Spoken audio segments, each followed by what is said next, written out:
In the last session, the two of you found yourselves. Uh, wow, a lot happened last session, actually. The session began with you guys going about your days. Or, no, sorry. The session picked up as you all were being apprehended by PSOs brought in to take your group for a plethora of charges that you weren't guilty of yet, but that you were found connected enough to be held for questioning. Seemingly having being set up by Darwin Awase, the information broker, who was paid by someone else to lure you all to the exhibition hall. You were then taken away in transport in steam carts, after having all of your belongings taken from you and put away in bags in your respective vehicles. On the ride to the somewhere, a transmission came over the radios of all the different carts, and you heard a voice saying that you all were to be brought to the clinic and penitentiary for holding until proper, secure places can be established for you all for questioning. Your drivers seemed unnerved by this development, and as such seemingly veered off path.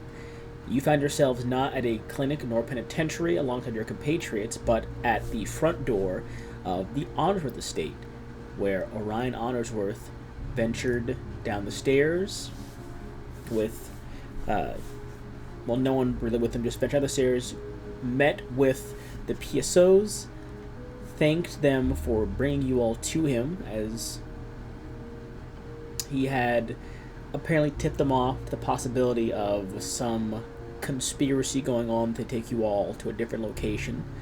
You're not sure what he told them, but it seemed like the PSOs thanked him for the tip, and then when they heard the broadcast, they assumed something was up. You're all brought inside, told to hold your questions until the proper time, left in a recently renovated room, set to hold you, and then eventually met by Orion and Jackson, the former hound that now serves as the family's personal security. You were told by Orion many things in this moment, in an attempt to get you all to understand the severity of the events that have transpired and how deep it truly goes. You were revealed to you that Orion is aware of three major groups in play within this whole conspiracy. There's... I'm gonna sneeze, wow. Oh my gosh, my nose. There's the Interlock, who just wants the crimes and those guilty to be brought away and questioned and caught, which includes, of course, Cosmia's uncle and his brother Nathaniel, which is a group that he has sway in and is able to stall. There is Orion himself, who was revealed to be Vincent's secret backer and sponsor for his many different endeavors, including even being possibly even one of the head orchestrators of all of this conspiracy to steal artifacts in the first place. It's Orion and Vincent, and anyone else who sympathizes with their goals is another party. And then there's a third party to which Orion learned from Vincent who's been dubbed the Jailers, who are people that want the status quo to remain as it is, and for any truths that they are trying to uncover to be left forgotten. Orion is worried about this force because he has no clue who they are or who is involved, just that according to Vincent, these people are out there, and that they want nothing more than for him to not succeed and to be forgotten and lost to the annals of time. There is another party in play that he wasn't particularly certain if it even was a real party, or it was just the insanity and him trying to make sense of things, to which he called the Warden, which was also a term he picked up from Vincent, that Vincent described to be a voice in the ear at night, and to what Orion described to being headaches that try to make you that almost can prop up in moments where you're planning or trying to deny how things currently are. And he's unsure if it's even truly a force at play, or was just his mind trying to make sense of things not sensible, or the stress of the entire endeavor. Beyond this information, you were taken to Orion's office, where it was revealed that the Honorsworth family themselves descend from that survivor of the sunken pyramid in Eremos in the sinking dunes, that items, words, and paraphernalia were left behind after this individual came to Gaspiage, escaping Eremos, telling people of their stories before vanishing once more. This traveler, this wanderer, the forefather that has left almost ingrained in the minds and objectives of every head of the Unearth family to seek out what the cold and silent dark truly means. For each has taken a different meaning. For some it was science, and for Orion it became something literal. A literal cold and silent dark that caused some great tragedy in the world, led him to the point he is today, and led him to revealing this information to you all in his home, to which he expressed disappointment that he cannot get all of your allies, but that his sway has limits regardless of the financial backing the family has. You were told you would be given time to sit on this information back in the room, and that he understands it's a lot to take in, but he wants you all to have the full story in the event because of what was going to happen next. And that if you were to go forward and risk your lives any further without knowing what you were truly getting into, he would feel guilt and a lack of, or a high amount of responsibility for not being the one to truly tell you what is happening to his understanding.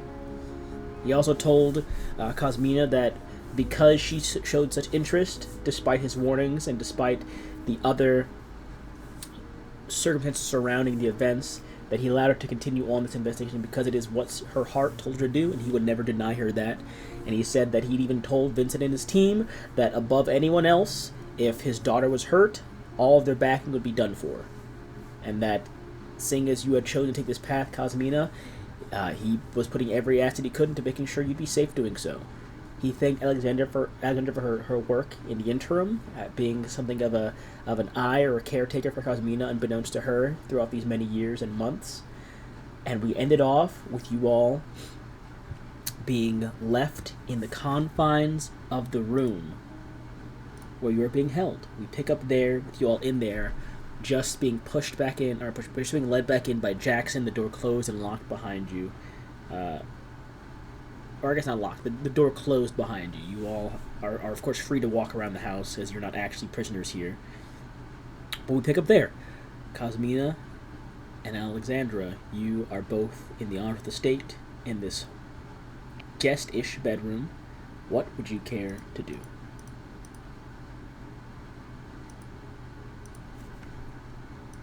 Do we suspect anybody as a killer that we've met?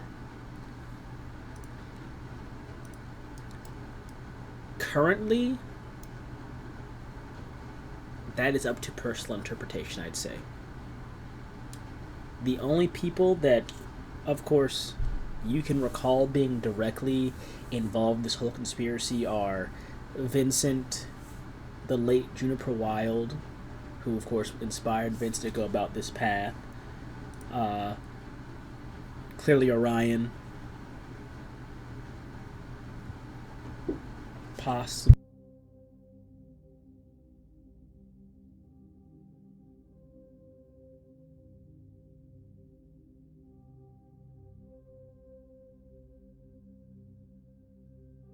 Sorry about that. Possibly. It's unsure, actually, to a certain degree. Those are the three major names you're familiar with that could be involved. Orion, Juniper, who is, of course, deceased now, and Vincent.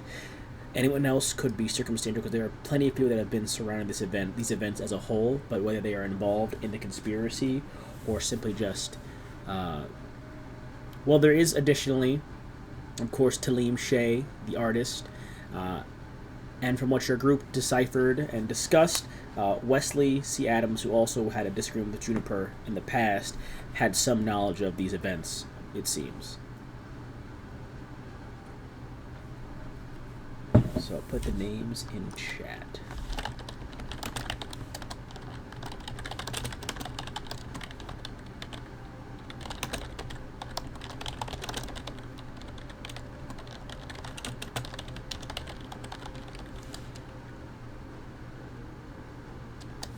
That was the only major name that you can connect to this conspiracy as a whole currently.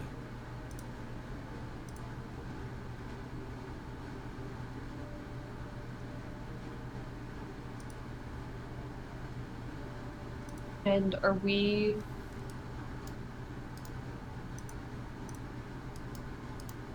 Do we know that Wesley's, like, is Wesley C. Adams part of the interlock, or would we He not know is. that? He is indeed. Yes, okay. He was. He also seemed to have connections with Renee Lauder, who is the woman that made the sky cart. It seems, and he was aboard the sky cart for the trip to Aramos, and you had encountered him briefly, both on the vehicle and just walking about the city at times. Okay. But you two are free to discuss and deliberate any information you'd like in this moment, or the next day can come to you all, of course, because that is also an option. Because you were brought here early-ish in the morning, and you were just told a plethora of information, but you are free to discuss before going to bed if you would like. Is there any information in this location that we can access about these people? You are free to ask Orion anything you'd like. He did leave you in this room, but that does not mean you are restricted to this room as a whole. This is just where you are supposed to be held, with quotes. Is the vibe more of a, like, for your safety sort of deal? From how he was talking with the PSOs and from how he was discussing events with you, it is to give both you and him some level of plausible deniability of being involved in this conspiracy. Because revealing to you all that he is the person that has been backing the major robberies across the city, is, of course, a revelation that could land him in a lot of trouble with the law. Mm-hmm. So having wanted criminals in his home not being held would look suspicious. Because, first of all, you were brought here against the wishes of whatever security committee had wanted you all apprehended and brought to the clinic and penitentiary. You were brought here instead on his behest to those two PSOs. Okay.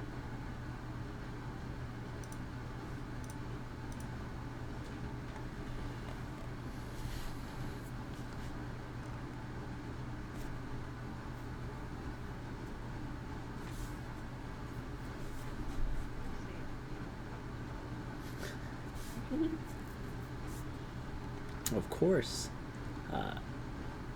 You all, of course, are free to rest the evening then if you'd like. If you would like to walk. If anyone, of course, again, you are free to walk around the house at your leisure if anyone would like to do so. You were just put in here for privacy's sake.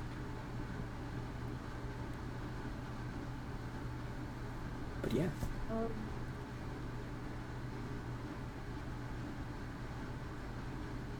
I'm assuming I've been in this house plenty of times before, I mean, right? it is the hearth of your family. This is the estate for the family. Okay. Whoever. Is there any, What's up? like, office or whatever where he showed us the quote? Is there any, like, would I know what, like, I guess my question is there anything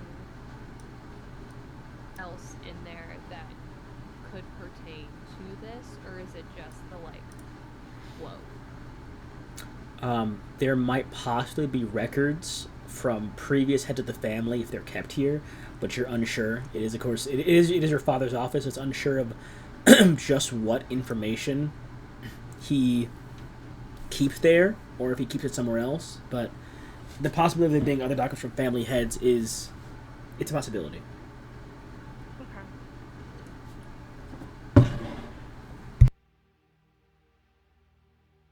But beyond that, you're not certain. It is just whatever he wants to be, that space. Okay.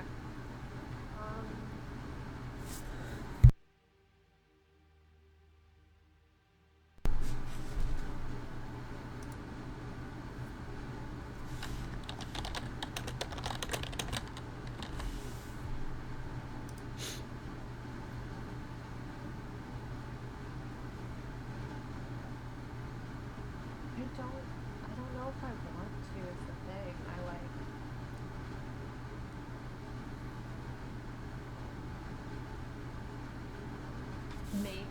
also feel like if, like, he kind of did the thing where he was like, here's all of the illegal shit I did. And I feel like if there was something, like, I feel like if we're like, yeah, we'd be willing to, like, risk our lives, he'd tell us more, but I feel like if there was something more that he was going to tell us, then he would have told us already, you know? Yeah.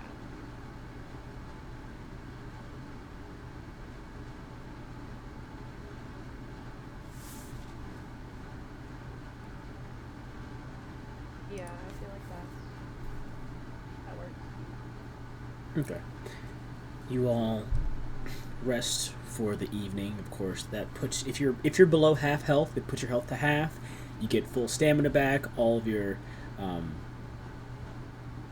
whirlpool is back. I actually need to update the sheets because something broke with the new update for the sheets, so stamina looks a little off right now. I apologize for that. I'll have to fix that a bit later.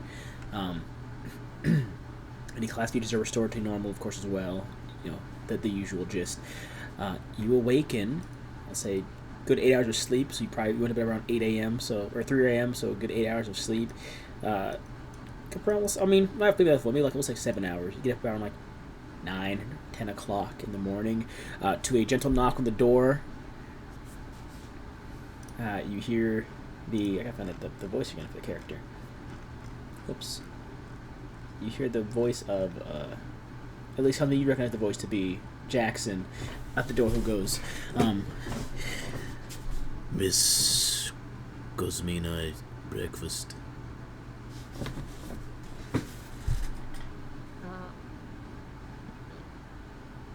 Okay, we'll be down shortly. You hear him lumbering. You probably wouldn't hear him lumbering off because of the training he's done. There is just no one there at the door anymore after you say that. But the morning comes to you all, and you do smell breakfast downstairs. It smells of like baked goods of some kind, like probably some freshly baked like biscuits or something. You smell like meats and stuff. You know, something cooking up downstairs. Okay. I think before I head downstairs, I turn to Alexandra and I say, so, how are you feeling about all of this? I mean, it's a lot to take in, and I feel like I feel like there's a lot of danger, like more so than we thought there would be.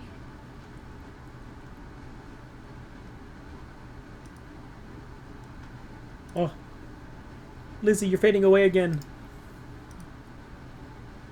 You were there for a second. Sorry. Conspiracy goes.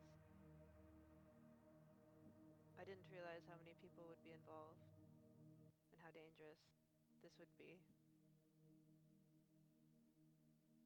But I guess it makes sense that knowledge is power, and there would be people who oppose us having it.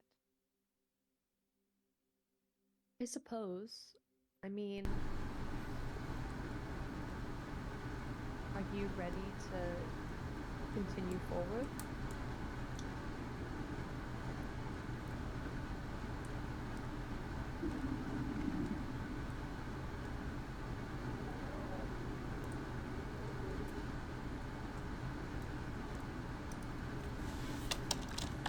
Yeah, I feel the same.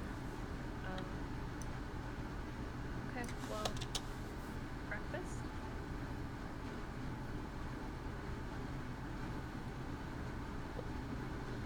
I'll start heading down for breakfast. You venture downstairs and find the large hound. Jackson is standing by like the kitchen door. To give the layout of this home, it is the main foyer. There's a hallway that goes to the right, a hallway that goes to the left, one that goes straight ahead, kind of underneath the staircase, and they all kind of connect in the middle of that central hallway. further back, there is, on the back left side of the house, is a large living room. In the middle is like a pathway to a patio, and leads out to the backyard where there's a large hedge maze. And to the right of that kind of patio area is where this like an almost higher ceilinged open kitchen is. With like a nice bar, like a marble countertop with chairs and like, you know, stools to sit at to eat. You enter and find your dad is making breakfast. Well, as you enter, rather, he would say, I have told your brother that you are back. He's probably going to be here tomorrow morning after handling some affairs downtown.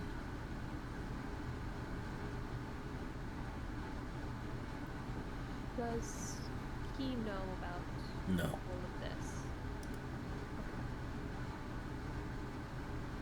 He might have suspicions. Both of you are very smart children, but he does not know the full extent nor the details.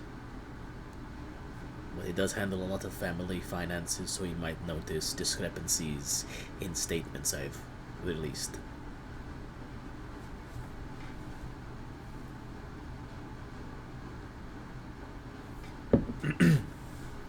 speaking of these discrepancies, he kind of pushes over like 2 plates to you all and keeps like a 3rd plate for himself. It is like little fluffy biscuits. There's a kettle on the back with consume tea. There's a coffee pot at the side. He pours like glasses of orange juice for you guys. There's like eggs and bacon there. Avocado, because I like avocado. That's me as Gabe. There's avocado there too. a little bit of avocado mash there because I like it. Speaking of these discrepancies and information pertaining to this, I spoke with my brother, your uncle Nathaniel, yesterday evening. Well, I guess it'd be more like this morning. We spoke early. I spoke with him regarding this, and I have learned that the person in charge of the security committee that was having you all brought in is Wesley C. Adams of the Interlock. He is very adamant on cracking down on this case and putting everyone involved under lock and key holding, which includes your associates. I was able to locate 3 of them being held at the Interstate Penitentiary, but I have no clue where your friends Jalil or Alexi were taken. They were last seen in the clinic, and then nothing after that.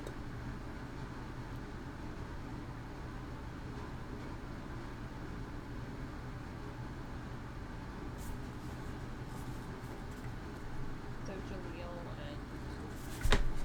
and Lexi.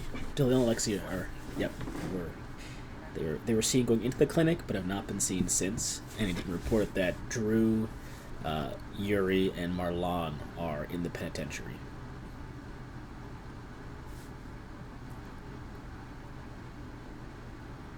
is there anywhere that you could think of Wesley C. Adams bringing them? When you are in charge of the committee for investigation, there are regulations for holding people, but information is different. If they were to be held anywhere to public knowledge, it would have to either be the penitentiary, the clinic, or in Stoneglass. But Stoneglass is for high-risk criminals. For just standard holding, I would assume you'd be held at either a station or typically you'd be held at a station, a PSO station. The penitentiary is for after investigation is done, and the clinic is for before final sentencing, typically.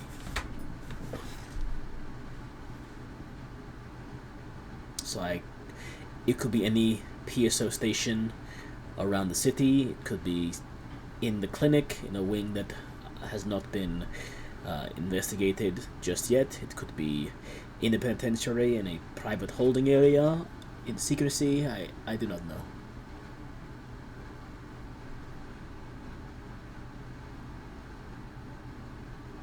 Okay, so what's our next steps? That is what I believe you two should decide.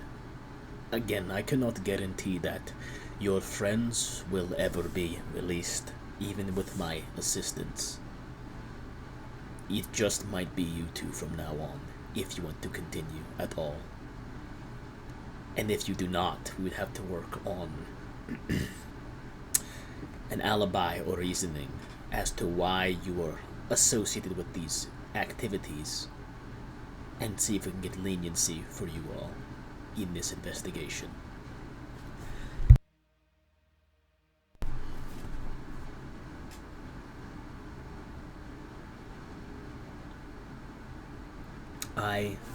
Oh, sorry, continue.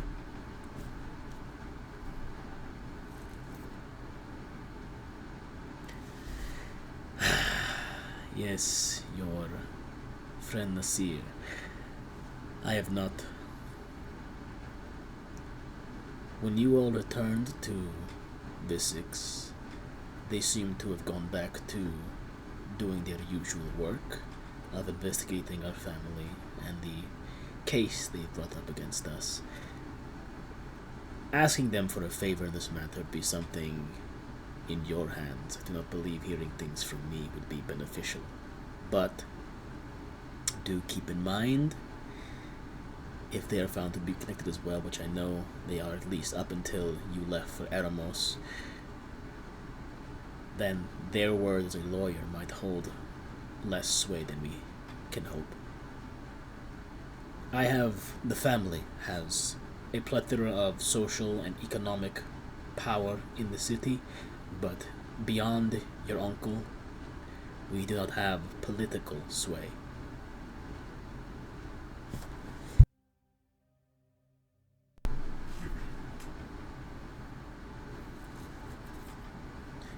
So what would you two like to do? I am waiting on word still to know Vincent's next location. However, I know it is somewhere to the north, most likely. Do not know where just yet.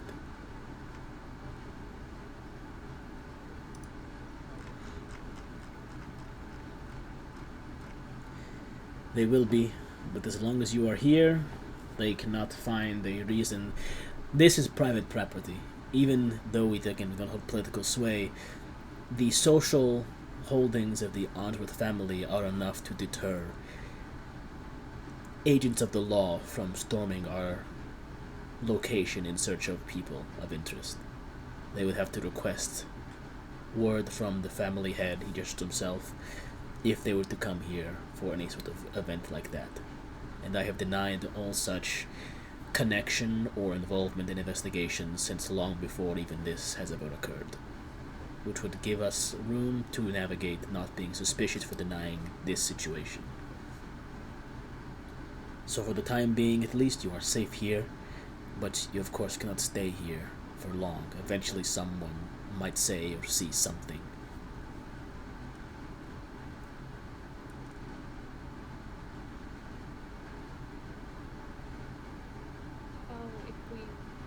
Sorry, go ahead.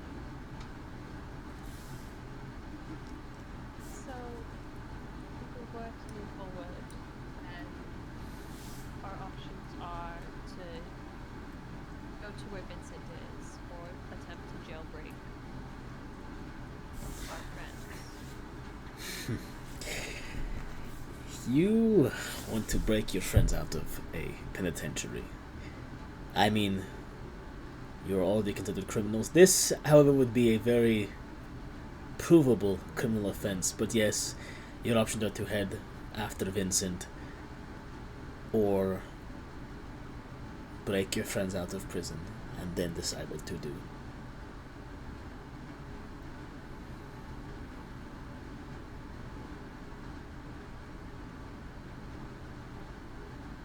Actually, gets a piece of paper. I'm gonna write something on a piece of paper. When next you see Vincent, hand you the paper, pass along this message to me, or for me. You are my daughter, and this game of cat and mousey as you playing, I assume was for my benefit of getting a chance to speak with you regarding this matter before he wholly let you on board the operation. This little message here should serve as reason for him to allow you into his fold.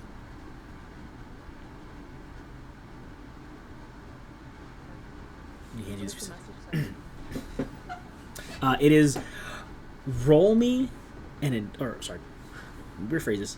I would like you to roll me an intelligence sanity check, please. It is written in that same language that Vincent was reading within the pyramid, the one that your ears began to decipher before you could without even knowing what the language was. It is that mixture of Mosin and of Mother Schmal and Kodukel that Vincent said was a language taken from you all. It's like a 22. A 22? It's a failure. You are able to read it on a failure, actually. It simply reads a very short message. They are ready. In this language.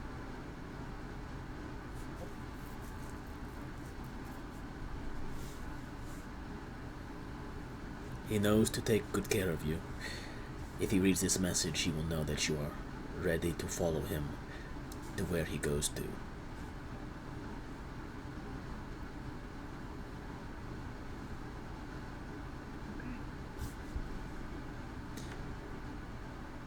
But please, enjoy breakfast. Your brother again will be here in the morning. You can take a day to enjoy being home again. Your mother is not here. She is out traveling. But I'm told once she's done making her round to the cities surrounding Vissix, or to the towns surrounding Vissix, that she'll be back as well.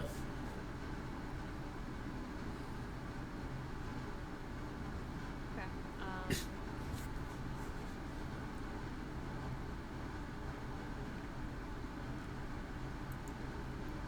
I guess I nod and just start eating breakfast. Oh, and regarding your personal effects taken as you're eating food, regarding your personal effects taken by the PSOs when they brought you here, they put them in one of the rooms. I'm not entirely sure. You're welcome to look later on in the day once you've gotten time to rest and relax. You have been traveling for weeks, months now even. Take your time to relax and take things slow. Your items are going nowhere. This is most likely the last bit of respite you will find before you move forward.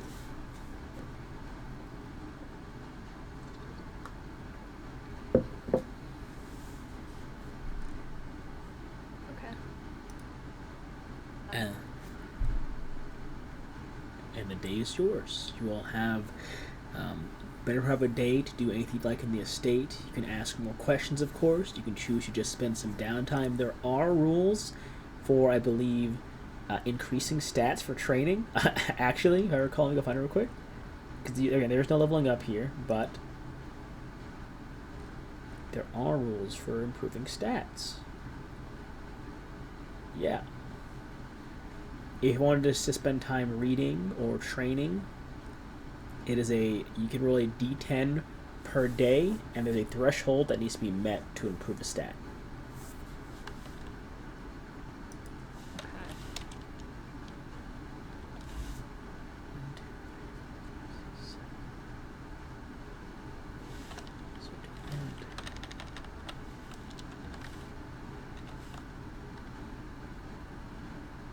If you'd like, of course. It is optional if you'd like, of course. I often forget about the training rules in this system sometimes. Because there's no leveling up, it is all about manually choosing to train. It is an optional rule that is up to my discretion. As a matter of fact, actually, let me put a note in here. I shall put a note here for Game Master's Office.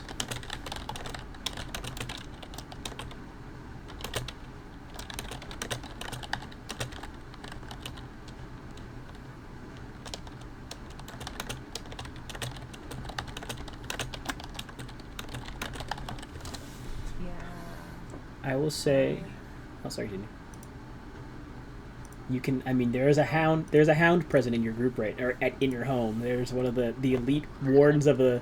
I mean, the penitentiary is a lot less secure than Stoneglass is, and this is a hound who was trained to work at Stoneglass. If anyone would know the best way to break into a prison, it'd be that guy probably. Hey, dude who totally was part of making sure people didn't break out of prison. How would you break out of prison? How would you break into prison to break someone out of prison? Also, because I forgot about the ruling, I'm gonna give this. It's gonna be given to every player in the game. It will allow you all to either get a +2 to 1 stat or a +1 to 2 stats. And this is just a little reward for getting to the halfway point of the game. Okay. So that should change up some of your modifiers depending on what you guys pick. If it's because I mean these are old rules. I actually have changed up how stats are supposed to work on these sheets. There is no longer like a score and then modifier. It is just the modifier in my new ruling. But for the sake of this game going on still, it is like we're going to be using D&D modifiers still. So 11 and 12 or 10 and 11 is 0, 12 to 13 is 1, 14, 15 is 2, 16, 17 is 3, 18, 19 is 4, 20 is 5 for stat to modifier.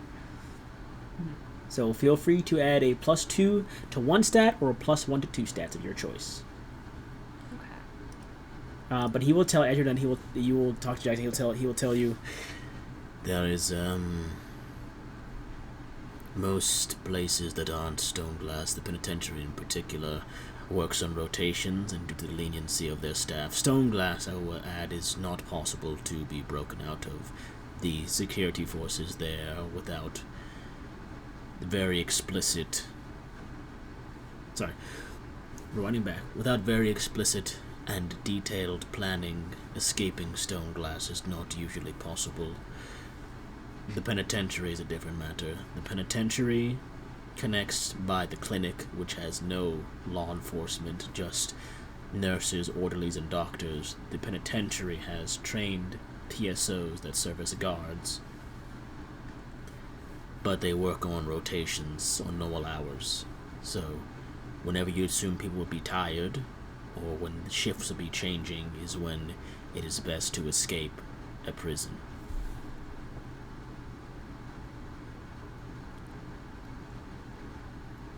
You would need, of course, disguise to get in first, and the tools to get back out. Screwdrivers, crowbars, ropes. Definitely masks, so they'll know your face, at least Cosmina, very quickly. Or Miss Cosmina very quickly. This, of course, is all theoretical. I never suggest endangering yourselves engaging in security officials. But if that is the path you chose, and if your father was agreeable to it, which it seems he was earlier, then I don't see why it's not possible to do as such.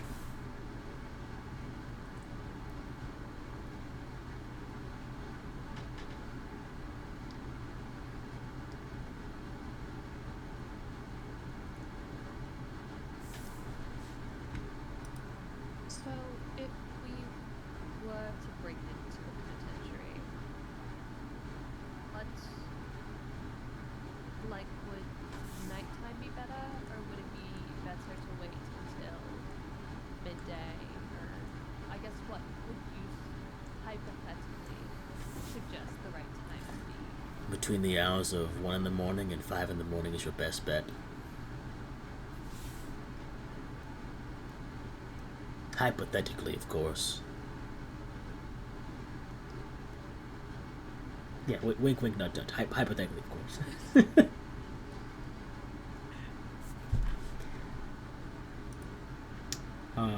You hear the house phone ring somewhere. Cousin Alexander, the house phone ring. Because your father, at this point in time, as you guys have been eating or hanging out in the dining area for a bit of time, has already gone up to his office to handle some daily work.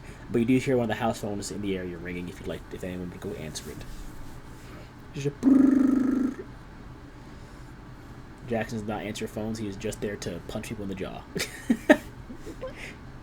And hunt you down when you and your friends get caught in drug trading. Like he did that one time. It worked. I guess I'll look at Alexandra. I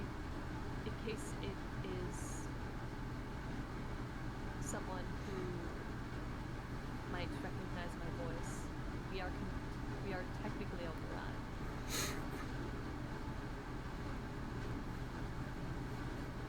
That'd be hilarious. You're a wanted person. You just didn't get sent to prison. All of a sudden, they look where you are. You're phone. Cosmetic speaking. I may help you. Huh? Excuse me? You're just there. Hi. As you answer the phone, you hear the voice, familiar voice, of the same broker you encountered in the exhibition hall, the one that was there when you were apprehended. He goes, I have a gift for your friend Jalil, a little friend that found their way into a shelter nearby. I think he'd rather be with trusted faces than in a cage. It's at the front gates of the estate. And the phone line hangs up.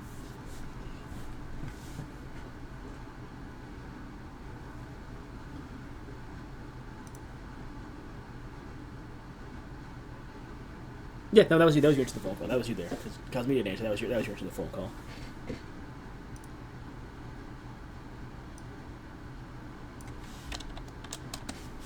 He said, "There's a gift for Jaleel at the front gates of the estate."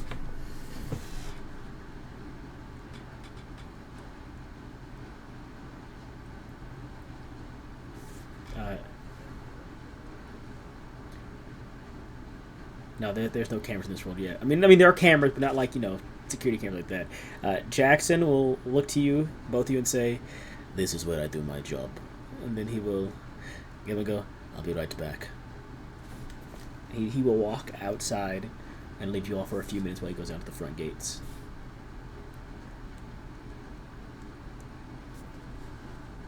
But yes, if you wish to consider a plan on how to break your friends out of prison, you'd know that 1 to 5 a.m. is the best window. You'd need gear, a disguise, and to learn the rotation of the guards in the prison.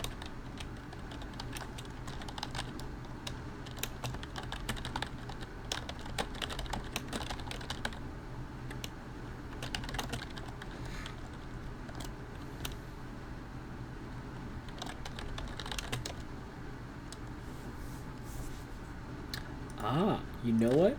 I'm gonna say, roll me a D100, please. And I'm gonna roll one as well, and you're just gonna tell me what. I'm gonna roll one as well. Your goal is to guess whether I'm higher or lower than your roll, whatever you roll. So I'm gonna roll mine, and then you can roll yours. Well, higher or lower, Alexandra?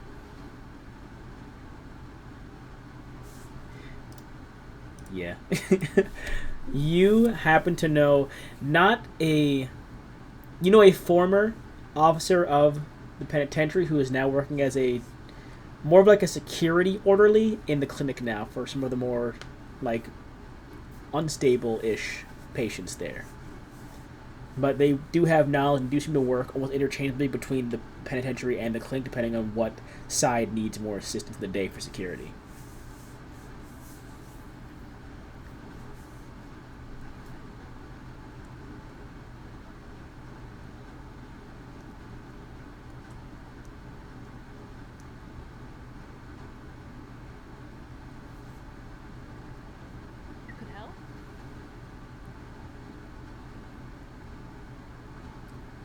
I mean, I'll say you got I'll say you can give them a call. I'll say they're at least their work line, like their work number you can call when they're in the whatever office they work in.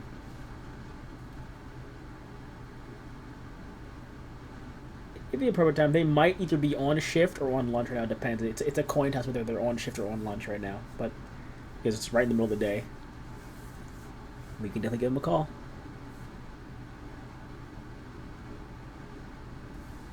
Call the line. Phone picks up. You hear, "This is Psychiatric Clinic. How may I help you today?"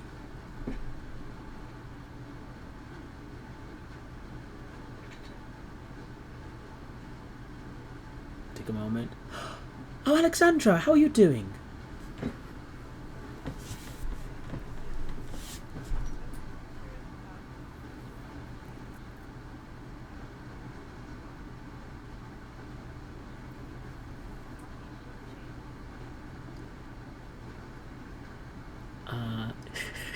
Go ahead. Go ahead and roll me charisma, please. I'll give you a D10 bonus because you are their friend. Hey, just tell me like all of the secrets about working at the penitentiary. Add a bonus D10 first and see if you can, because you only need to get a 6 right now, and you have your whirlpool, of course, if need be. You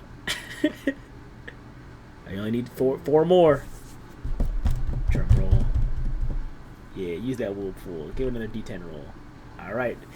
She, let's say, depending on the side of the clinic you're on, it's very nice. Dr. Pedaleski is a lot more agreeable than Dr. Mueller, in my opinion. If you work on Dr. Mueller's side, you're typically working earlier morning shifts between about 3 a.m. to 7 a.m. If you're working in Pedaleski, it's usually evening shifts around like 9 p.m. to midnight for like the standard ones. If you rotate between the two, it's typically the midday shifts from about 9 a.m. to 5 p.m. And if you're working in a penitentiary, it depends on the warden's jurisdiction. The warden changes the schedule very often for security purposes, typically, but most guards at least rotate out around midnight and rotate back in very swiftly after that. It is a very quick and swift rotation for the penitentiary. The clinic is a lot more lenient, but I'd recommend, if you're trying to work here, to talk to Dr. Pedaleski. He is, again, far more agreeable when it comes to scheduling, in my opinion, and I often work with him regarding to his handling of patients. He's also far kinder to patients, in my opinion.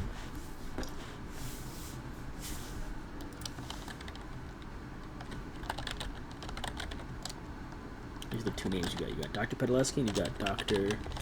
Mueller. Those are the two names you got right there.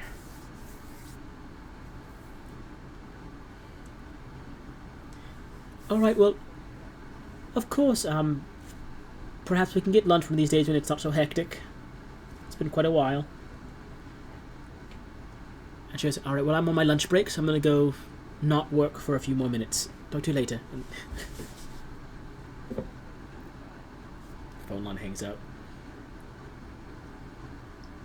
And as that phone call ends, Jackson walks in the front door with a medium-sized box, about as big as maybe like a bat. I'd say like a backpack-sized box that he brings over. I guess, yeah, a box. You see like a small a series of like holes poked on top of it. Bits of like fur lining are like kind of stuffed from the edges. And as he puts it down, he goes, "There's a squirrel in here."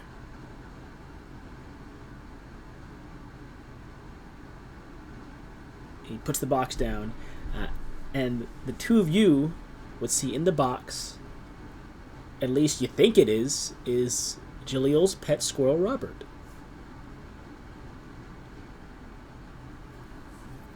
He's got like a little like arm tag on one of the little squirrel arms from whatever tagging the animal shelter gave him, and he's got a fur-lined box that he was put into, apparently, seemingly by Darwin, and brought here.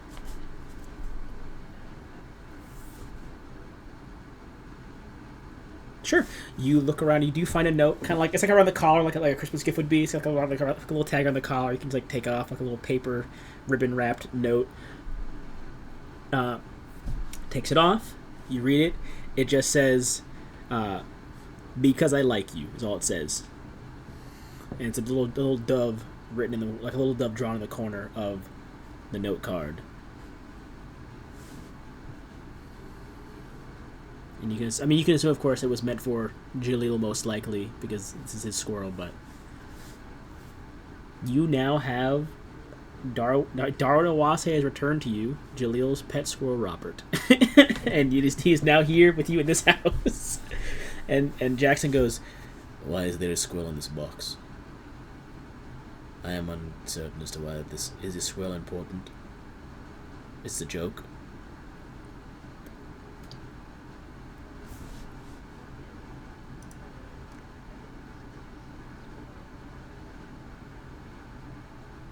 Your companion had a squirrel named Robert. He was very attached to the squirrel. Well, I suppose. He kind of opens the box up, and Robert, so coin toss. Robert immediately jumps on your alligator, like jumps on your leg and meets a clamp on, it's on your shoulder now. It's just sitting there, kind of curled around like the back of your neck almost. Well, it seems the squirrel likes you too, so I suppose it's on you to return this squirrel to your friend in due time. And he picks the box up, looks at it, puzzled for a second as to what to do with this fur-lined box, and then just like carries it out to the back patio and just puts it down the back patio and just leaves it there and then closes the door again. I will throw that away later. I do not know what to do with it currently. I've never received an animal crate as a delivery to this residence before.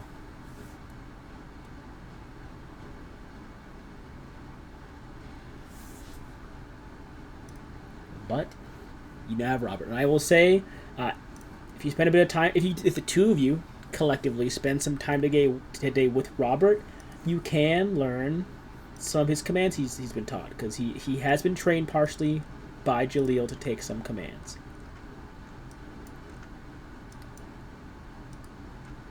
Okay. So if the two of you spend some time today, you can learn. I'll say it'll take most of the day to learn how to give him the commands and to get him to trust you and like respond to you. But if you'd like to do that, you guys are welcome to spend some time today training up, and not training up, to getting Robert to like you. You're not really training him; it's getting Robert to like you enough to listen to your commands, I guess is a better way of putting it. He knows your faces, so he's not scared of you, but he doesn't like respond to like you saying, "Come here, Robert," or "Let's do this," and that kind of stuff. He just kind of does what he wants right now. Squirrel. Squirrel. He knows basic commands from what you saw Jaleel do, but that's the extent of it. He is not good at nuance. He has, I think, the most elaborate command you heard Jaleel say was bring me or like grab me blank. And it's usually something very basic, like grab me the key or grab me like the spoon. And he'll point, usually also with the point as well. But it's up to Robert to interpret what he's pointing at, if he knows the word. He knows what berries are, of course, because Jaleel fed him a lot of berries.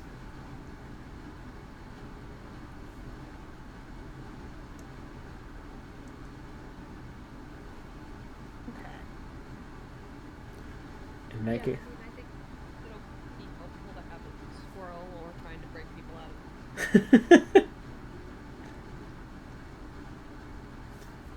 Oh, that's gonna be fun. That's gonna be a great one to find out. Go ahead and both of you, either both of you roll me charisma with a D10 bonus, or one of you can roll me charisma with advantage with a D10 bonus. I'll say it's the choice between you two.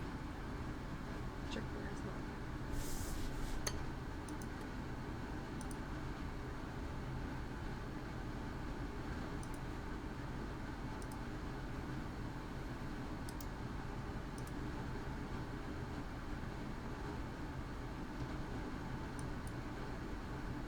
Oh, you can either roll charisma and add a D10, or one of you can roll charisma with advantage and add a D10. If you guys are working together to do it.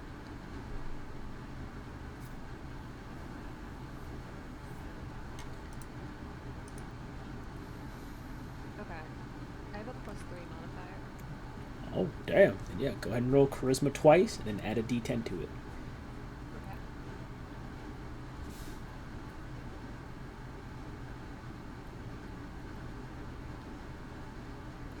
Um,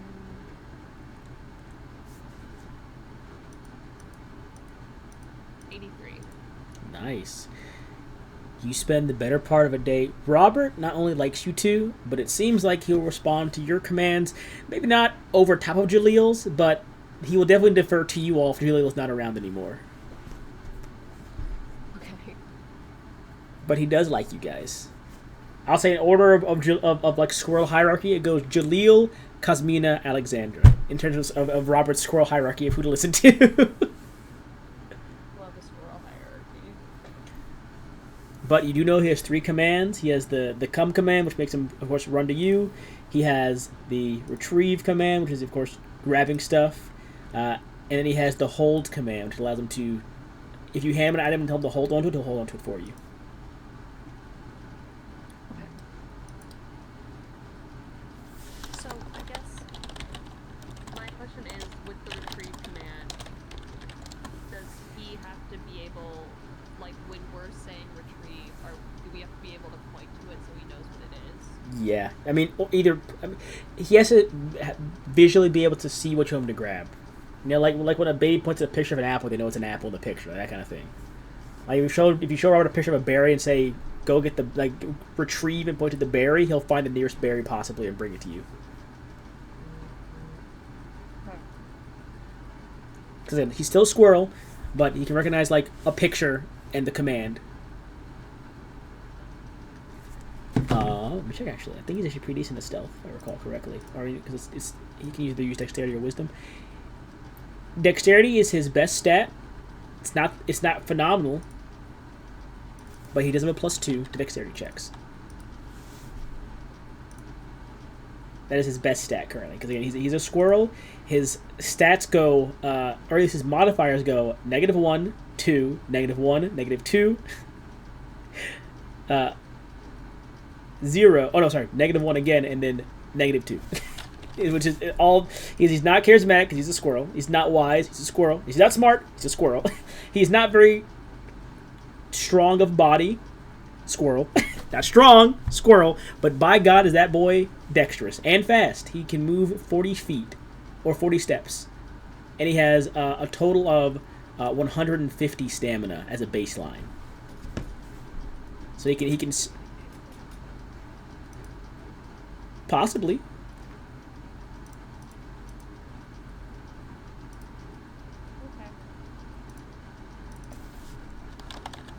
Also, it is important that Robert is indeed a red squirrel. He's not one of the normal bright. He's a red squirrel. He's a smaller squirrel. It's a smaller squirrel. Yeah, a small little red squirrel, as opposed to being the larger brown ones. Probably. Maybe a bit of squeezing, but definitely probably could.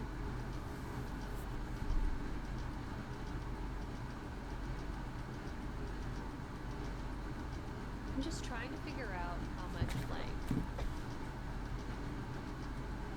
we could actually get this squirrel into, a penitentiary to steal a key. You, while you're training the squirrel, also your dad would come just to, not to say anything, he would just come to watch you. You and Alexander are training the squirrel. He does give a smile. He's drinking coffee with papers in his hands. He's watching you train this squirrel. He doesn't give any comment. Just watches with a smile on his face, seeing the two of you do something not detrimentally dangerous to your health. That seems kind of wholesome, actually, like training a squirrel in a kitchen.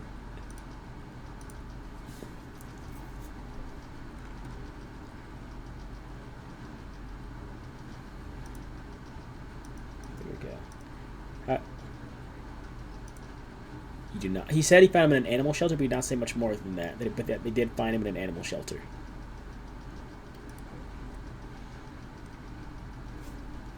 The letter just said, because I like you.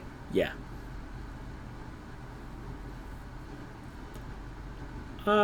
Cosmina, roll me a D100, please. Okay.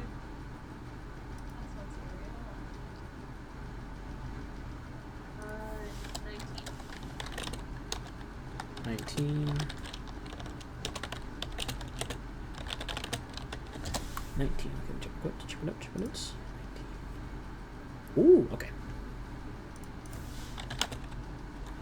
Don't mind this. This is just for me to have. There we go. Evening comes to you all after training with the squirrel for the better part of a day, of course. The second evening comes to you all with the honors of the state, and it brings with it the sound of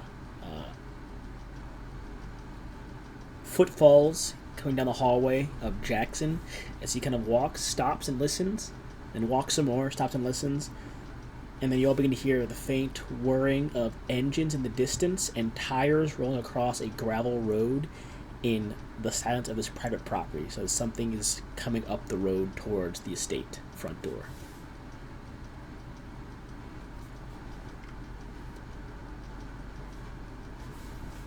You all, of course, are free to take a look at what it is, but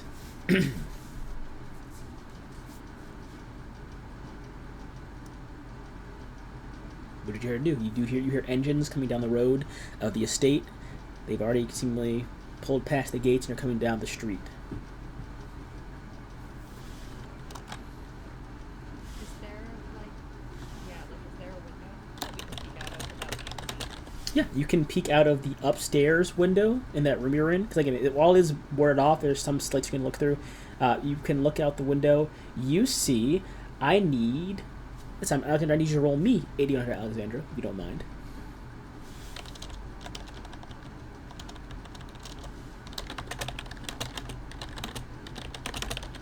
A 50 even.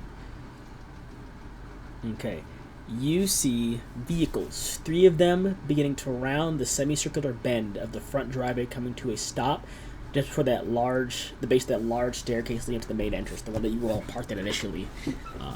Orion at this point comes down to you all in a haste as Jackson is still looking around the door.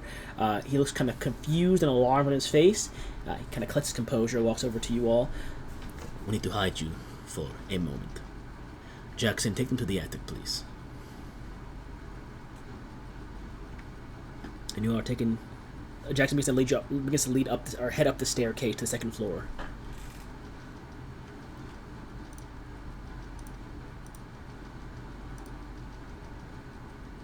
Do you follow? Yeah. This song I keep forgetting what song I want for these moments. I always lose the song I want. Is this the song? Am I wrong again?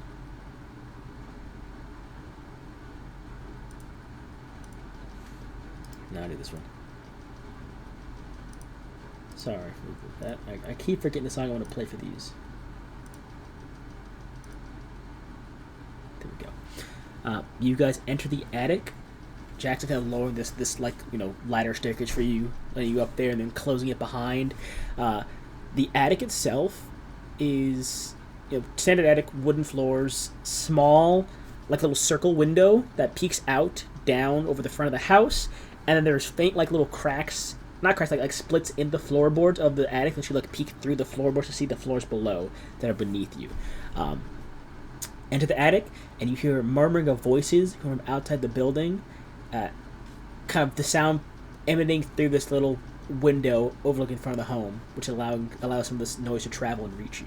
But you do hear voices and murmuring coming up the stairs.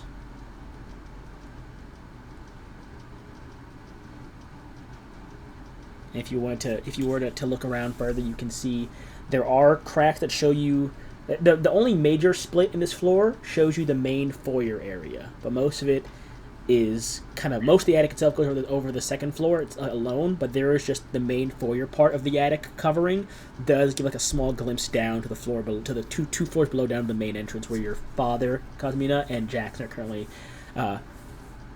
where you see neither your father nor Jackson just yet. It appears though they're probably still getting things ready around the house before whoever arrives. But you all are free to look out the window and then observe the interaction that is to follow if you'd like.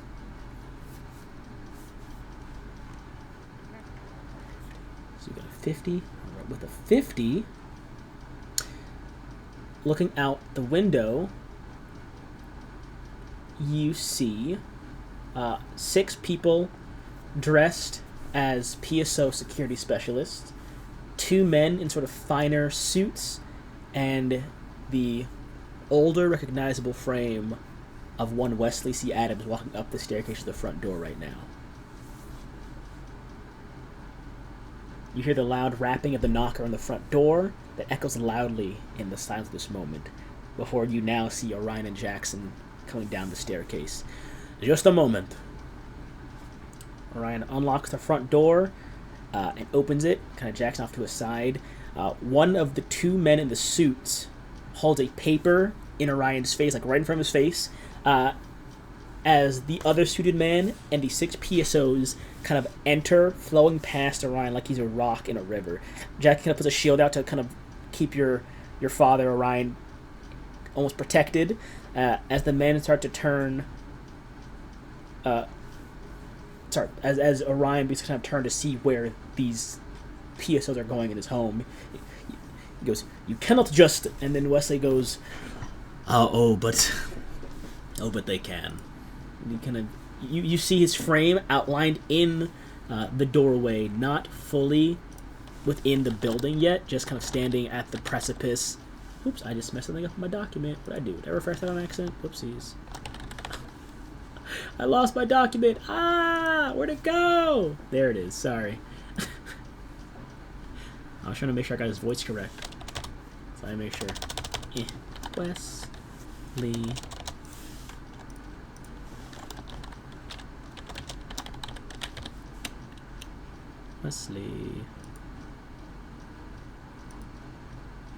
Sorry for the delay. I was trying to make sure I got his voice right. I don't want to mess it up. That's not it. That's not it. There it is. Yeah, okay, that is his voice. He says, but they can. And the voice from the older man from Wesley boomed through the room. He grabbed the paper from the last suited man, who now, in turn, brushes past Orion. Wesley pushes the paper into Orion's chest. "You don't get to keep your little sanctuary out of our reach this time, Orion." Gesturing to the paper, the PSOs and the suited men wait in the foyer, each preparing to move down a different hallway or open some door of the estate. Orion responds in turn, Wesley, I am due an explanation. Then you're going to want to read that little paper." Orion, from your ankle, looks at the paper, skim over it. After a handful of moments reading, his head snaps up to Wesley, and then back to the paper, and then back up to Wesley once more, and he goes, "A corruption inquiry? An audit? On the grounds of financial discrepancies for your allocation of funds that were meant to be exclusively funneled into the city-backed Eremos Unearthed program. There is no proof of misallocated funding. You're right, and that's why we're here." Wesley gives a rolling hand gesture, and the two suited men along with three of the PSOs begin to push down different directions and search the building. "You read the paper, Orion. This is an audit. Until our investigation is concluded, the assets of the Arnsworth family are, by order of the Interlock Security Committee, seized and frozen." "Our investigation?" Wesley walks over, pats around the shoulder. Jackson goes to remove Wesley's hand from your father's shoulder, but three of the PSOs step forward. Wesley pays a large hound, not even a passing glance. "Well, someone had to lead a committee in charge of a large, grand case. Seeing as I was already leading one of them, it only made sense. So why don't you call off your dog and be a good host? We'll be here a while, and I'm positively famished."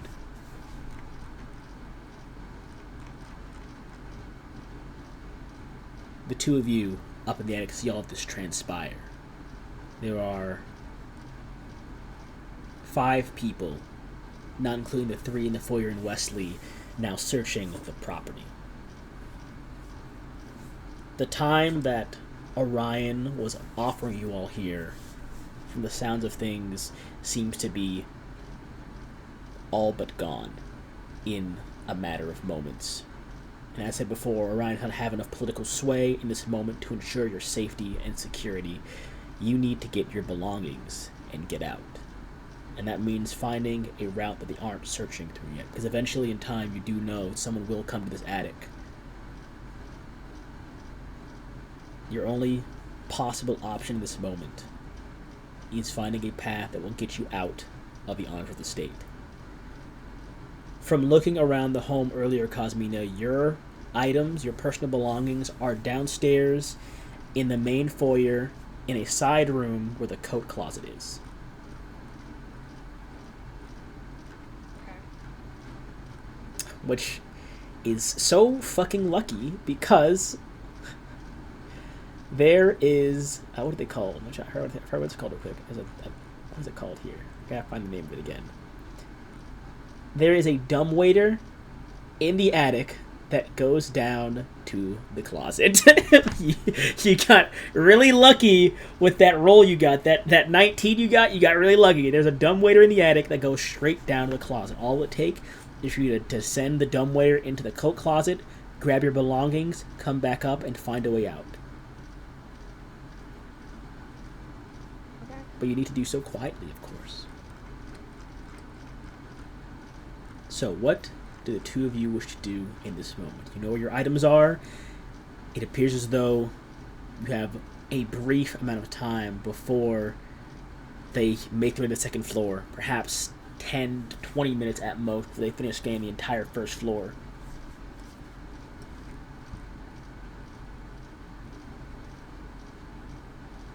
Oh, all of your stuff. Both your items are in the same place in the coat closet.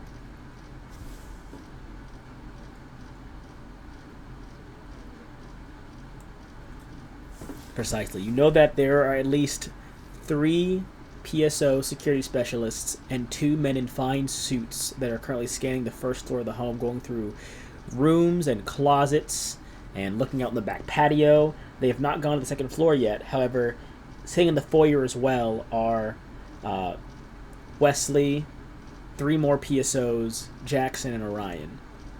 So the first floor currently is, at least to your knowledge, would be a hard place to move through. But that does give you time to at least go through the second floor to circumvent any initial scans if need be. But your items are in the main foyer where Wesley currently is. Okay. So, maybe one at a time. Nervous assuming one of us can't just grab all of the things. Let me actually. That depends on what you have. What each you had personally. Let me go look at your inventories. See what you had personally.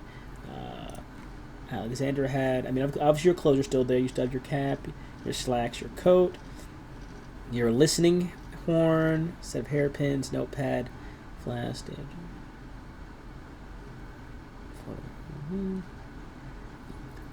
Alexander's stuff could all be grabbed by one person because I mean, all your stuff was put into these small. If they were small effects, they're put into these sacks with your names on them. So Alexander's stuff all fits in one bag. It was a lot of smaller items. Cosmina, your items. It'd be a bit harder to grab your. I mean, did you have your cane with you? Because you came back from Eremos in the gear you had. I don't know if you had your I cane don't think I had my cane with me. or that briefcase. I would have had the briefcase. Then yeah, one person can grab all of your stuff. It is definitely possible because of the light traveling you all did previously in Eremos, and because of you all being wise enough in the past to not bring a bunch of stuff to Eremos. I guess it all panned out, huh? I guess it all fucking panned out because you chose to not bring a bunch of stuff with you to Eremos. You were traveling light enough to not have to worry about bulky items. One person could go down the dumbwaiter, grab everything, and get back up if they were quiet enough. I guess the question is, who is the better stealth? It is either dexterity, wisdom, or intelligence. Is a choice. Dexterity, wisdom, or intelligence. Well, no. For this particular kind of stealth, it will be dexterity. I have a +1.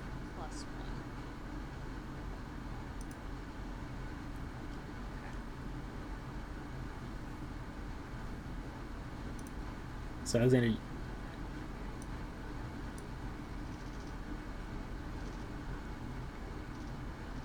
I mean, they're all downstairs right now. yep. Currently, the only open areas are the attic and the second floor, but eventually, in time, they will be making their way up to the second floor as well.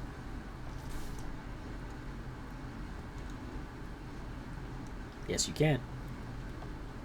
Yeah. Because maybe this is, my idea was if we're next to the dumbwaiter, and theoretically we can wait until most of them are upstairs, and then just kind of use the dumbwaiter to get to the first floor and find a way to sneak out that way. Because I think if we use the dumbwaiter to get downstairs right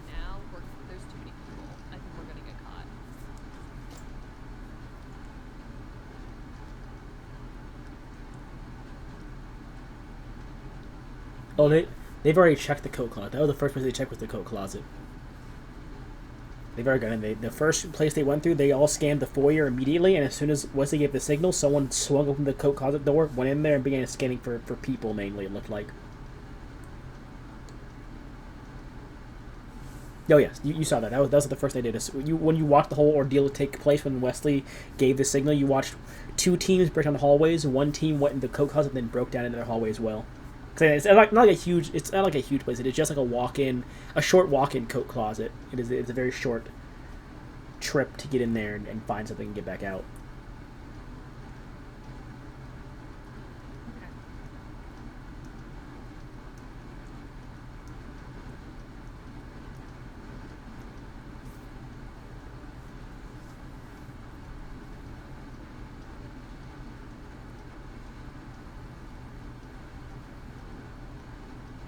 Okay.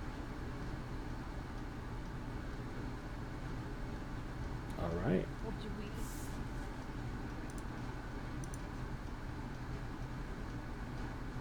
I think if we're waiting for them, to go upstairs, then I think go down, send it back up, and then I'll meet you at the coat closet. Well, how long does the dumbwaiter take? To go down,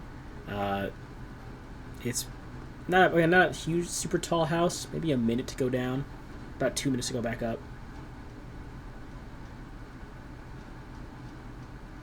Yeah, so if you want to just like get the stuff in the coat closet, hang out at the coat closet while I go down.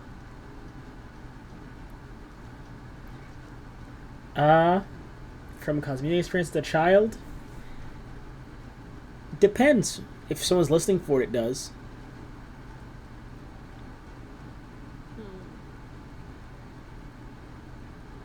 So are we really just relying on the fact that these people are going to be listening for a dumbwaiter?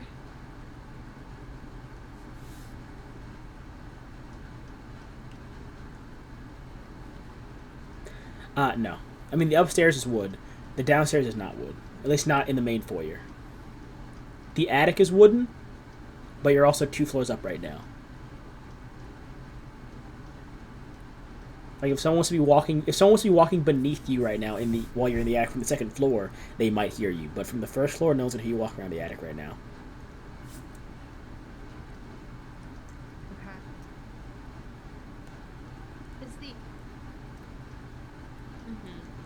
Is the attic like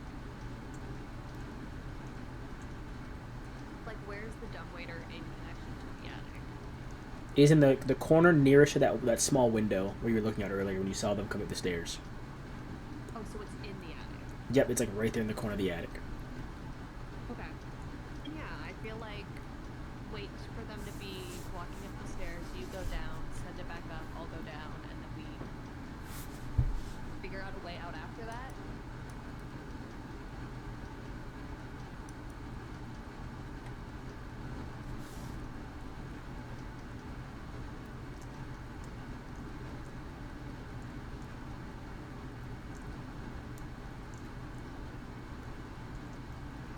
Maybe. What are you thinking?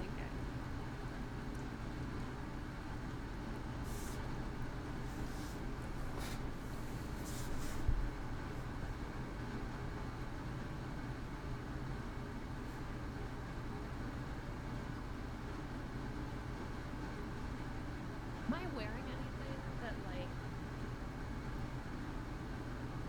Whatever. would be clearly this is my clothing or whatever? Probably. You've been in Bissick's for like a week now since returning from the boat, so you probably you definitely have gone home at least once and probably grabbed your own clothing before you were apprehended.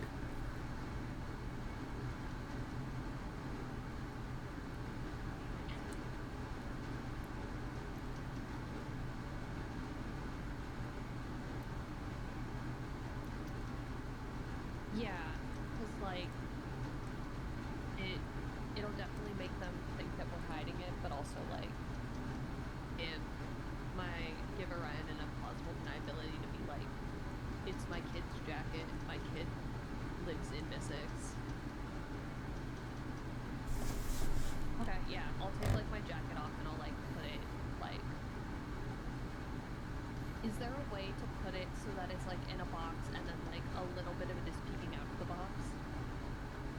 I'd say so, yeah. No roll required, I'd say so. Okay, so we'll do that to kind of make it look like it's hidden, like we tried to hide it, but we didn't do a great job. Okay. About it.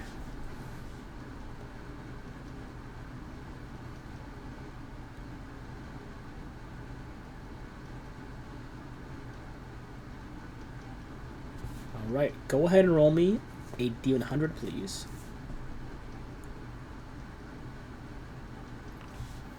$96.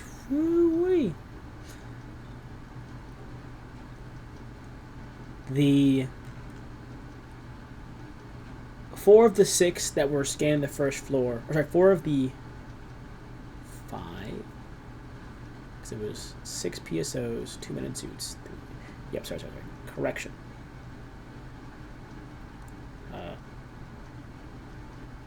No, yeah, I was right. 3 of the 5 that were scanning the first floor come back to the main foyer, shake their head. Wesley nods to one of his other PSOs, and you watch as now 4 people go up to the second floor. Wesley goes to Orion. Why don't you show me? No. Actually, I'm content waiting here, to be honest. They'll find something in your office. Do you have a key to your office that they should have? And Orion pulls the key out begrudgingly, puts it out. The PSO that he sends off comes back to grab the key, and they go upstairs. We can wait here all day, Orion. Believe you me. But you notice now that there are 4 people on the second floor now. There are Wesley, Orion, Jackson, and 1 PSO in the foyer, and there are 2 other people somewhere else on the first floor that you have not seen come back yet. So the first floor is a lot emptier than it was before, but not completely cleared out just yet.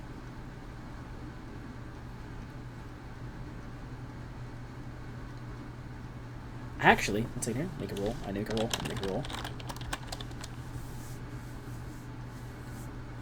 Cosmina, roll me a D100, please.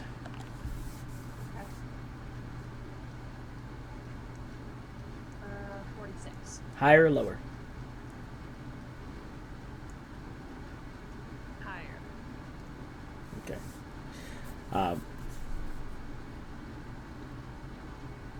Well. Let's see higher. I'm scared now.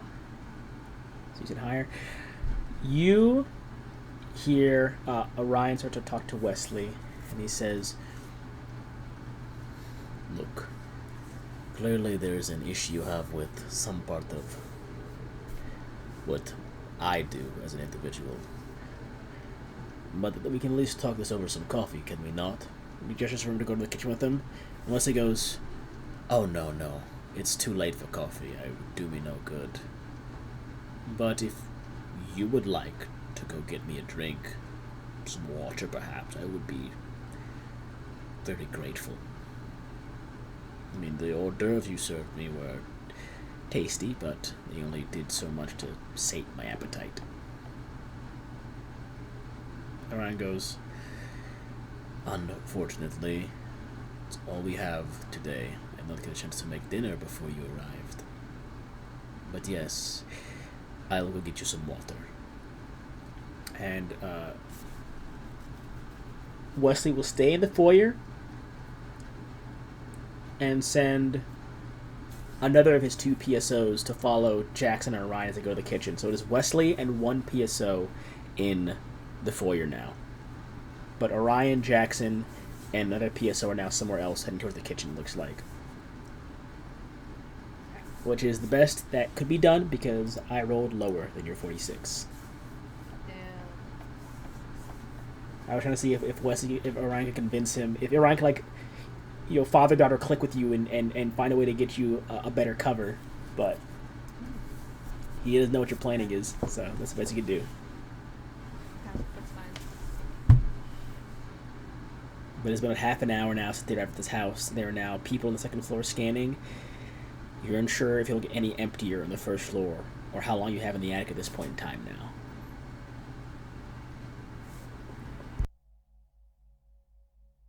You want to just go down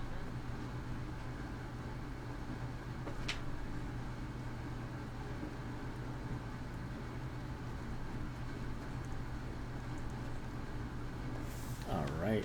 I'm going to... Oops, wrong button. I'm going to roll... This is a stealth check for the dumbwaiter. I'll give it advantage. I'm sorry. I will roll it normally, and I will give the people listening disadvantage, what I'll do instead.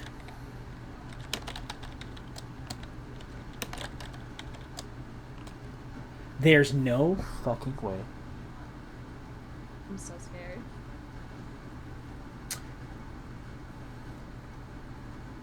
So I rolled the dumbwaiter's stealth check because it is a machine. It does not get a bonus. It's just a flat 200 roll. I will reveal to you the roll in the chat. It was a 7 for the dumbwaiter stealth check. Oh. I will now reveal to you the checks that were made to listen for the dumbwaiter. This is the first roll. This was disadvantage. A 6. That's why there's no fucking way. Oh, okay. The dumbwaiter is exceptionally noisy, but because of the penalty they got to listening from people going up the stairs, and because of the general penalty I gave them for a narrative penalty as to the very distracting hound that has just stormed away, the PSO kind of keeping more of a closer eye on Jackson than a listening out as he's walking into the room and then people going upstairs, does not seem to notice, at least to your observation from upstairs, because at this point, Alexander, you have no clue who hears what. You hear the dumbwaiter, but you have no clue if when this dumbwaiter gets to the bottom of the field, will be people waiting for you or not.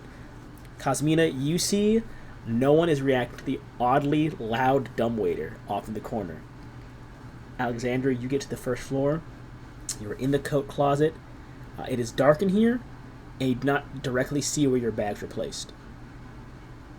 If you'd like to look around, first, I would need a dexterity check, wisdom check, or intelligence check for stealth, and then a wisdom or intelligence check to look for your items.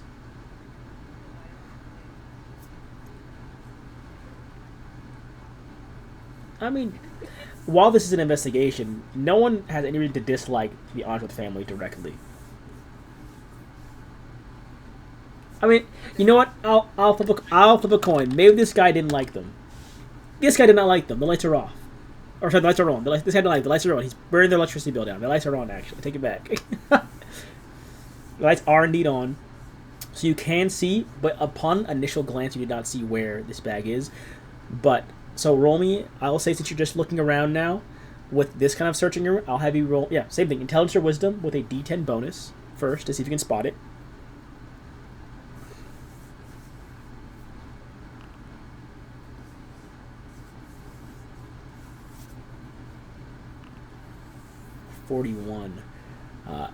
Initial glancing around, you don't spot it just yet. If you want to move out of the dumbwaiter and look further, you can. It'll give you another bonus to your check, but it'll require you to make a stealth check. So you can choose. But from sitting in the dumbwaiter, you cannot see it upon this initial glance around.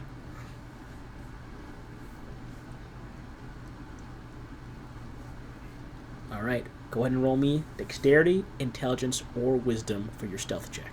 And I will actually roll a normal check for this guy to listen now.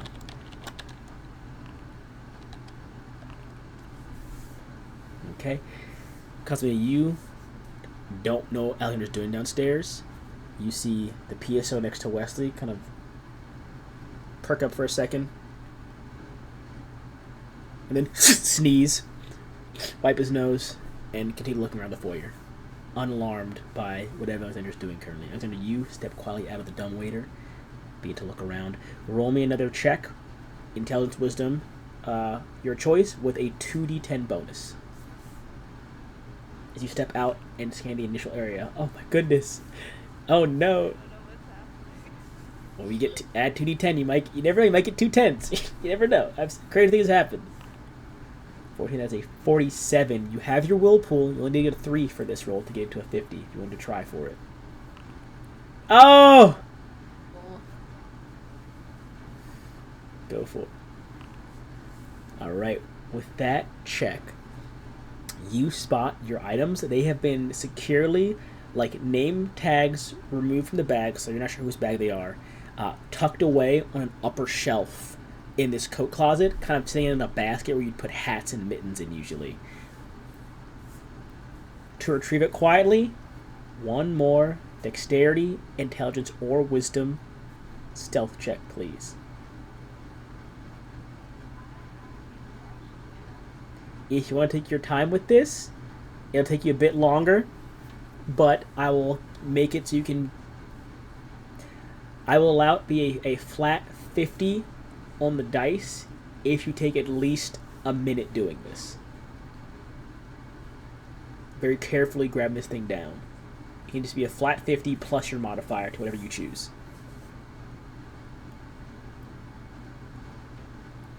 Or sorry, rather, I'll say a 49 plus your modifier, rather.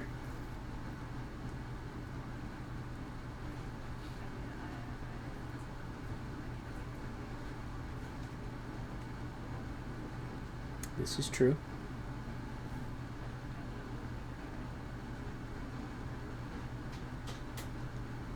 Do you want to send it back up? 2 minutes for the dumbwaiter to go back up anyway, so.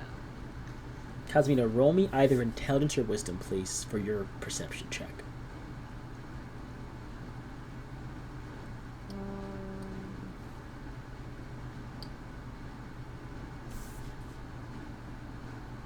Uh,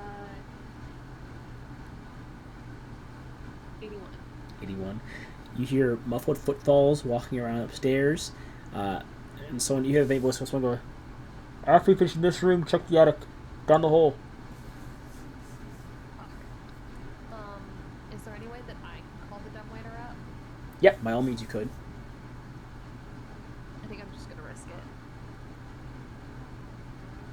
Push the button. I'm rolling a stealth check for the dumbwaiter again. There is no disadvantage for the person listening this time. So, no fucking way. What is going on with the dumbwaiter and this random guy? I will first show you the role that the PSO got downstairs. Wesley is more, from what you can see, Wesley seems to be more pleased with this investigation than actually listening out. The PSO is keeping attention. This is what the PSO got for their check. A 95. Okay. This is what the fucking dumbwaiter got for their stealth check. A 100. A perfect fucking roll for the dumbwaiter. The dumbwaiter quietly up the chute gets to the top, Cosmina, just as you begin to hear someone messing with, like, the lid of the attic. Like, they're not pulling it down yet. They're like, this one right here. Yeah, just give me a few minutes, please. I'll be in a second. So you've got maybe, like, a few minutes before they open that attic up. Okay, I'm gonna get in and set myself down. Alright, while that's happening, Alexandra, what are you doing with the item? Are you going to wait for Cosmina to come down before you grab them? Or are you going to start grabbing them now?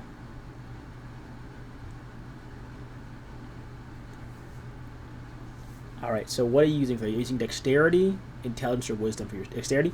So that's a 52. I'm going to roll a check for this guy to listen.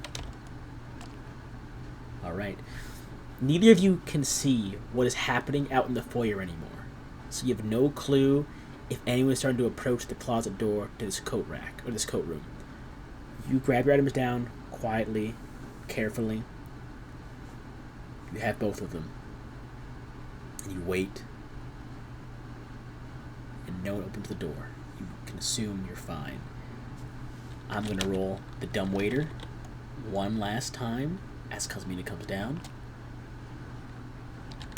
Yes, you may. And I'm going to roll the last check for this guy.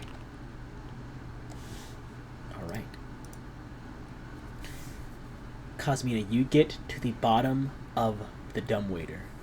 Alexandra, also you push up to, like, you're like it's a coat closet. You're like partially tucked into the coats beside the door. As you get to the bottom of the dumbwaiter, Cosmina, you see the shadowed footfalls of someone walking over to the door. of the coat closet. I'll give you one opportunity to hide. Alexander, since you're already in here, you can roll me dexterity, stealth. So either of you can, you both can roll me, or need to roll me dexterity, intelligence, or wisdom, stealth. Alexandra, you get a D10 bonus. Cosmina, you get a D10 penalty. Okay. Oh shit! Wow. Oh, that does not matter. What'd you get? 14. 14. Alright.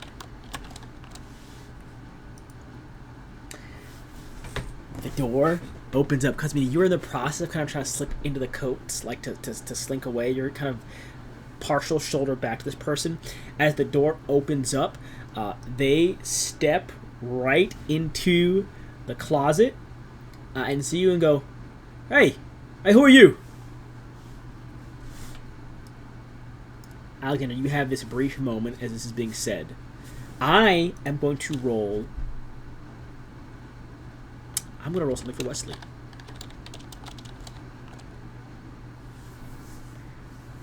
I don't know what to do. I'll pull up the PSO sheet. It's up to you. Whatever you want to do here. This is an important decision for both of you. What do the two of you wish to do in this moment?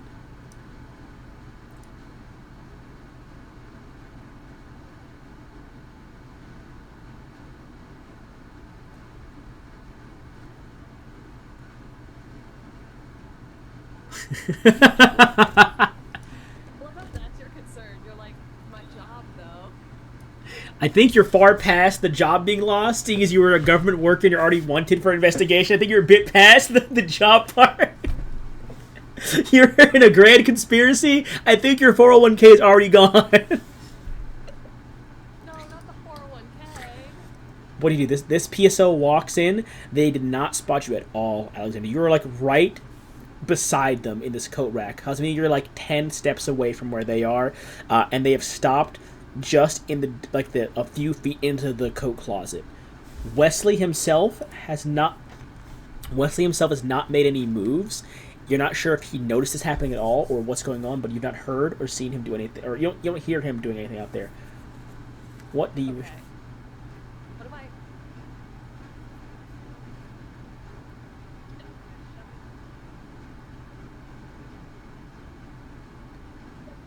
We just book it. So you're gonna go over him and try and run?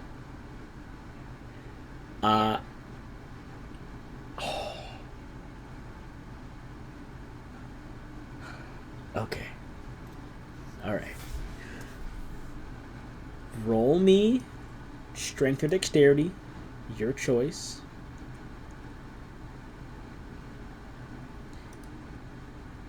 You get advantage because he does not know you're there.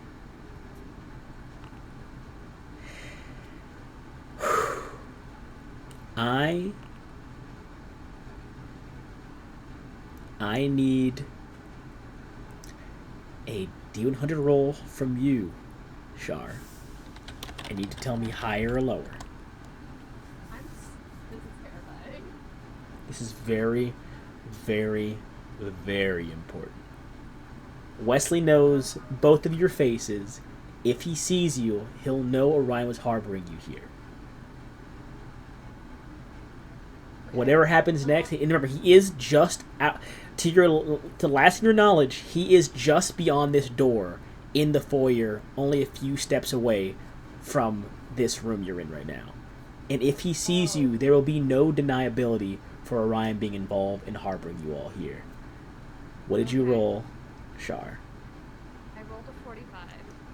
Higher or lower?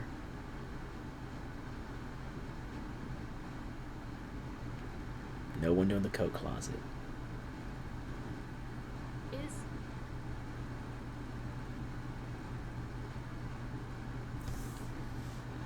I'm like, I mean, your idea is smarter than what I was gonna do because I was just gonna get back in the dumbwaiter and go back up.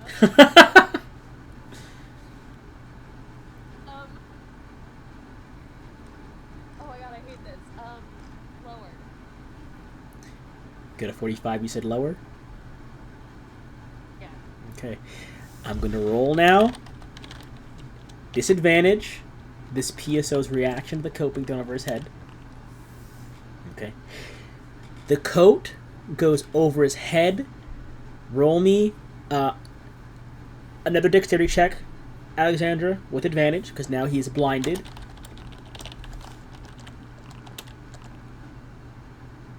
Wow, you are lucky.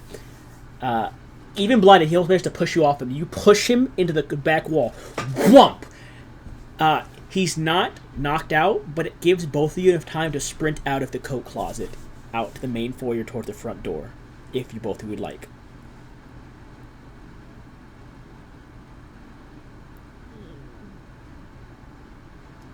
Yeah. Alexander, you step out, plant your foot, and pivot, dash out into the main floor towards the front door. Cosmina, you are seconds behind her. Neither of you see Wesley in the foyer. As I rolled a 1 on my D100, he left the room Oh my god. to go somewhere else. The PSO yelled, "Hey, someone's in the foyer!" As you all sprint the door and burst out into the cold air. Cosmina, it is brisk, cold, and frigid. You left your coat upstairs as you are dashing down the staircase. You hear voices shouting downstairs or from inside the home. You guys got a good head start. You hear heavy footsteps dashing up behind you. I'll say at this point you were at the base of the long staircase in front of all of those carts. All of them, of course, look to be closed and locked. But you see Jackson is sprinting down the staircase behind you at a full tilt, like the Terminator running behind you guys right now. He will catch you all. It is your choice if you slow down to let him, but he will catch you all regardless of what you do in this moment. What would you like to do? Jackson's the hound that works for Orion, right? Yep, what's your father?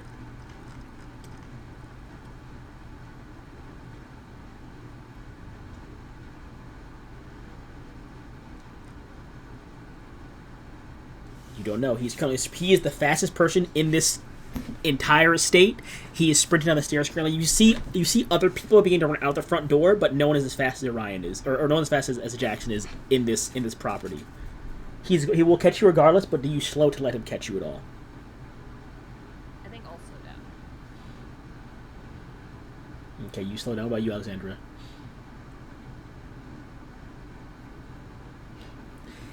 He gets to you all.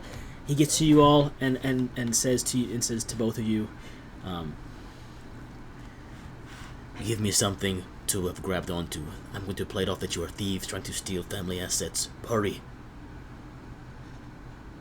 Hold on. I have Something. It needs. You can assume he wants something expensive. You can assume he wants something very expensive. That looks like you're trying to steal from the house, from either of you or both of you, whatever you can get. He will say, and he's going to look to Alexander and say, "And your coat as well. I want to act like you slipped out of the coat, the grasp of the coat when I grabbed onto you. I need your coat." I have a ring with a sapphire worth 600 cards. He will take the ring. He's going to ask for your coat, Alexandra, and for anything else that you all might have tried to steal from it. Like anything else you can think of that might have been expensive that you would have been taken from the house in this point in time. I'm going to roll 1d10. You have 60 seconds before the first PSO will be in eyesight of you guys in this moment. I am starting a timer on my phone as you decide what you wish to give him. The timer starts now. He's asking for it. Oh, you have one of the crowns from the city? Oh, you hand him a crown, you hand him the ring. Do you give him your coat, Alexandra? He takes the coat, and he goes, "Now punch me really hard in the face. Both of you. It's the only way to make me bleed." BAM! He takes the punch. Go ahead and roll me a heavy attack, please, from your combat sheet, if you don't mind. I'll punch him in the face, I guess. Go ahead and also roll me a heavy attack from your combat sheet. Yep, heavy melee attack. All right. No, you're good. It's all good. Because it is halved because of stamina he has. So let's see. Attack roll is 11. Wow, fucking 11 damage and 6, 12 damage. 23 half to 11 for him. Whoosh, nose cracked, begins to bleed. Definitely did a fucking number on him for that hit. And right as he gets punched in Rear's back, he pushes both of you out of the way. My timer literally just went off. And as he pushes you out of the way, you hear the song on the top still goes, "Shit! They hit the hound! They hit the hound! Get down here fast!" And you hear people begin to run down the steps in your direction as you all dash out of the property away from the honor of the state. You have a good lead because only at this point in time could Jackson catch or see you as you sprint down and out of the property, leaving it behind you. And while the time there was brief, the information events that were made privy to in this time were eye-opening, to say the least. You have vacated the property in hopes that the items you gave to Jackson and the attack you did to him and whatever your father can conjure will be enough of an alibi to give you all, or at least to give him clemency and an excuse in this moment, and to hopefully buy you all more time. However, the only people you can find certainty to in this moment are yourselves, with currently just the two of you, cold outside, and Robert. You have lost the assets of the Arthur family, seemingly possibly Vincent as well, during this audit being conducted. The landscape is changing fast, and unless you can get to Vincent soon, everything will have been for nothing. It is uncertain if you'll be able to retrieve your allies, as they, to make matters worse, are possibly and probably trapped worse than you were. You cannot help but think somewhere in your mind that you are alone. The words "only us" come to you. Only those of you here can make the difference. There is no assurance that even with your planning, the other will be with you ever again. Left with few options and a dwindling list of allies, trustworthy allies, or safe spaces, the two of you make your way discreetly back into the cold streets of Visix. And that's where we end tonight's session.